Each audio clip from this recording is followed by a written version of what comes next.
Саламатсыздарбы, урматтуу студенттер. Бүгүнкү биздин темабыз кредит мааниси жана муктаждыгы. Сиздер билесиздер, мурдагы лекцияларда биз сиздер менен акчанын маанисин жана түрлөрүн өткөн болчубуз. Акчанын өзгөчөлүктөрүн жана аны айландырууну. Анын негизинде биз сиздер менен терс көрүнүштөр инфляцияны өтүп келдик.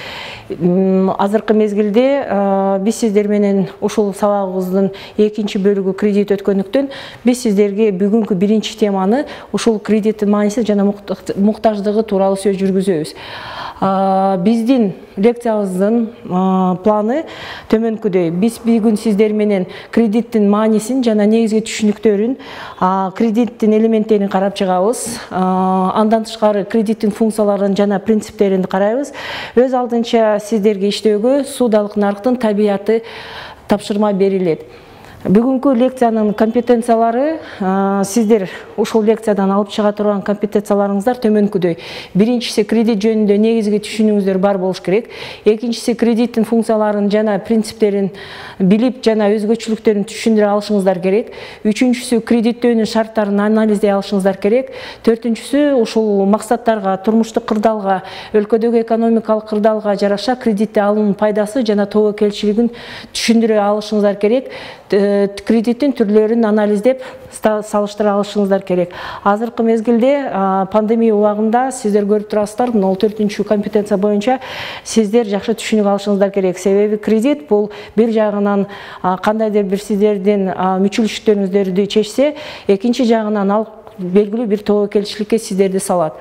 Анда биз лекциянын баштар алдын мен сиздерге сунуштайт элем. Бир кластер түзөйлү. Кредит деген эмне? Бир сөз менен.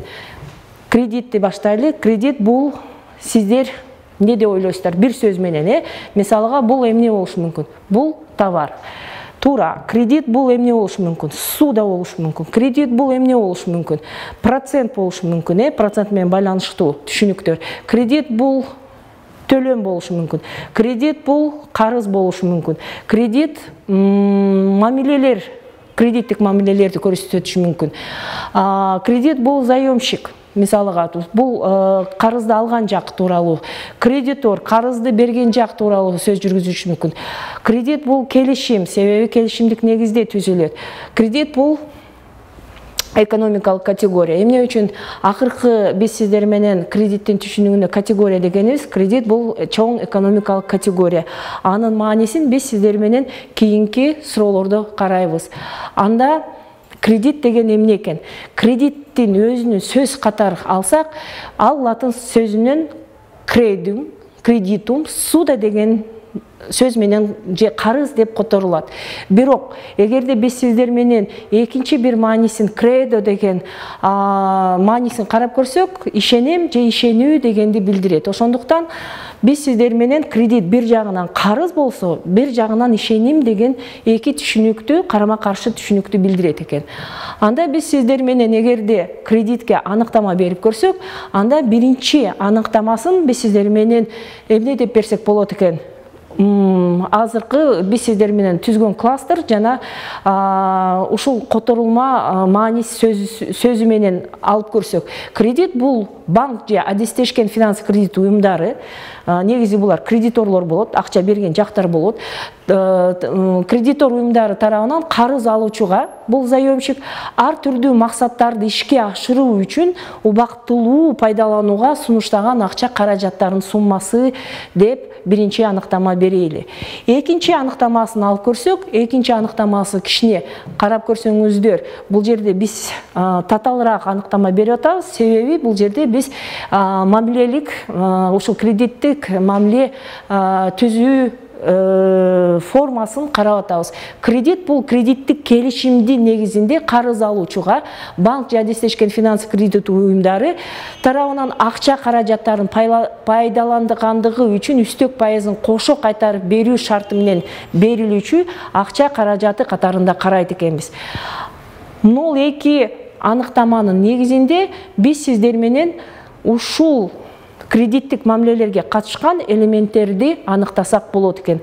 Кредиттин элементтери кимдер экен? Бул кредитор, бул акчаны берген жак, заемщик, акчаны алган жак, убактылуу, пайдалангандыгы жана суудаланган нарк. Суудаланган нарк анда биз сиздер менен ушул кредиттин функцияларын карап чыксак.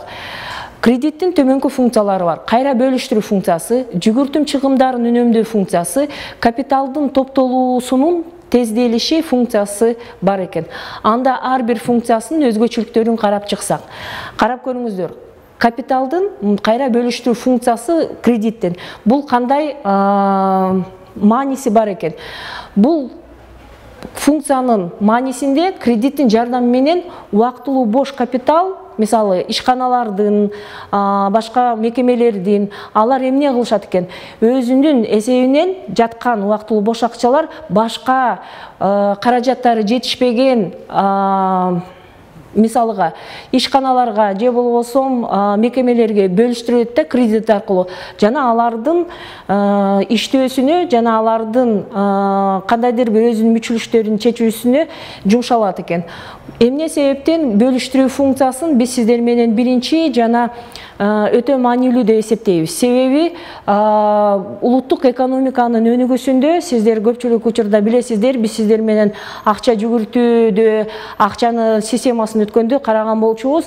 Ал жерде бизде ушундай бир терс көрүнүш бар, инфляция деген. Ошонун негизинде көпчүлүк учурда баалар өссө же кандайдыр бир башка экономикалык мүчүлүштөр болсо, анда көп ишканалар акча тартыштыгына ээ болот. Ошондуктан кредиттин жардамы менен алар өздөрүнүн же жүгүртүлгөн, мисалы капиталынын же негизги капитал, же айлама капиталыны толуктап өзүнүн ишмердүүлүгүн үзгүлтүксүз жүргүзүүгө мүмкүнчүлүк алышат экен. Андан кийин биз экинчи функциясын карасак, бул жүгүртүм чыгымдарын үнөмдөө функциясы.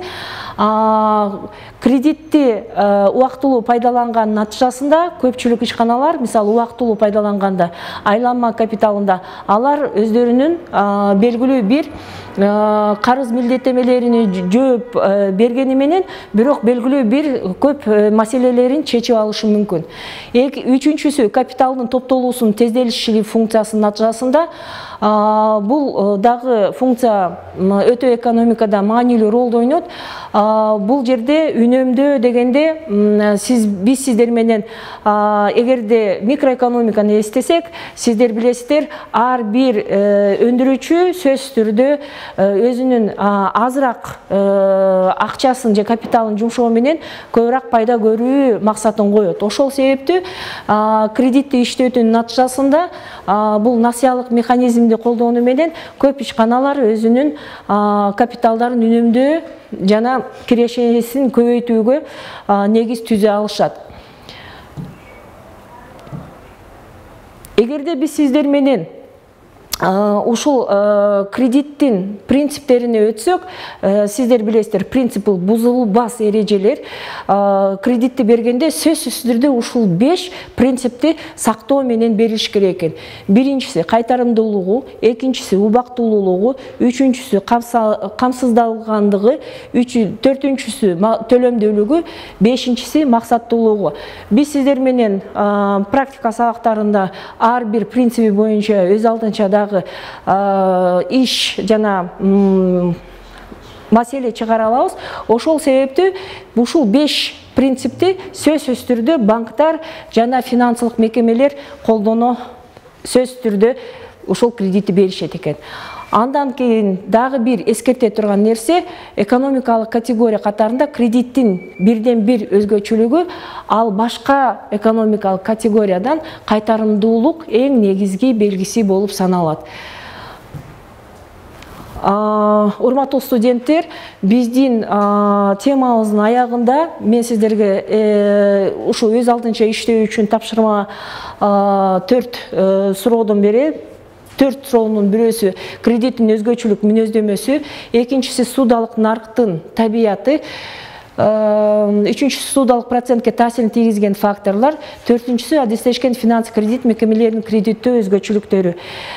Бул өз алдынча иштөө тапшырмалары боюнча сиздер форматты билесиздер. Чоң рахмат, лекция бүттү.